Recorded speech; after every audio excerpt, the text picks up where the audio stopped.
Minisita y'ebyobulamu ng'eyambibwako Columbia University mu America, ekitongole kya PEPFAR ne Center for Disease Control CDC olwaleero bafulumiza Alipoota eraga nti ekirwadde kya mukenenya kikendeddemu. Minisita y'ebyobulamu yeefulumiza okunoonyereza kuno kwekoze mu ggwanga lyonna okumala ebbanga lya myaka 2. Buli Bannayuganda 100 5 n'obutundu 5 be basingibwamu akawuka ka mukenenya nga bakebeddwa. Awo nti wabaddewo okukakkanako ku kawuka ka mukenenya okusinziira ku kunoonyeza okw'omwaka guno ng'okubisizaamu ogw'omulundi ogwayita nti luli twali ku bitundu 6 n'ekitundu, kati tuli ku bitundu 5 n'ekitundu. Okunoonyereza kuno kukoleddwa ku bantu abali wakati w'emyaka 15 n'ana 9, kyokka kulaze nti Masaka siriimu akyaliko waggulu n'obutundutundu 8, so nga Kampala buli ku butundu 6 ku buli 100. Kitundu ekisinga okuba n'akawuka akawuli waggulu mu Uganda yonna ye Central gye tuyise Greater Masaka erina ebitundu 8 n'akatonyeze kamu. Naye akawuka kano kasinze kuba kangi mu bantu ababeera mu bibuga, kali ebitundu 7 n'akatonyeze kamu mu bibuga bw'ogeraganya n'abali mu byalo abali ku bitundu 5 n'ekitundu.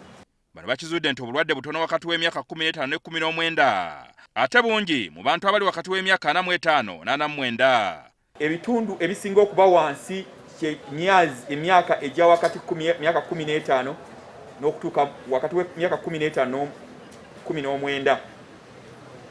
Ate mu basajja akawuka kano kali waggulu nnyo mu bantu b'abasajja ab'emyaka 45 okutuuka ku myaka 49, naye ng'okusinga mu bakyala bali ebitundu 7 n'akatizirisa kamu buli 100, ate abasajja bali ebitundu 3 n'akasirisa 8 buli 100. Kino kitegeeza nti wetwogerera Uganda erimu abalwadde ba mukenenya akadde kamu mu emitwalo 3.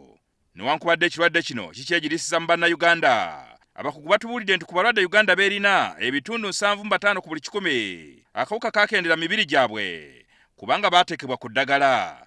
Ku bantu abali wakati w'emyaka 15 n'okudda waggulu basoboddwa okuba nti akawuka kano kakkanyeeko kye tuyise viral suppression, kumpi tekakyalabika.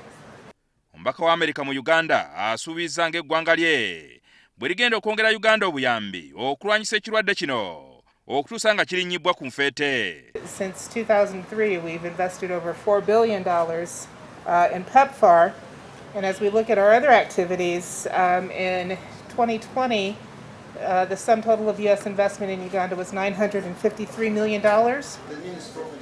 Uganda erina enteekateeka nti we tunaatuukira mu 2030 mukenenya ajja kuba afumwa bufumwa.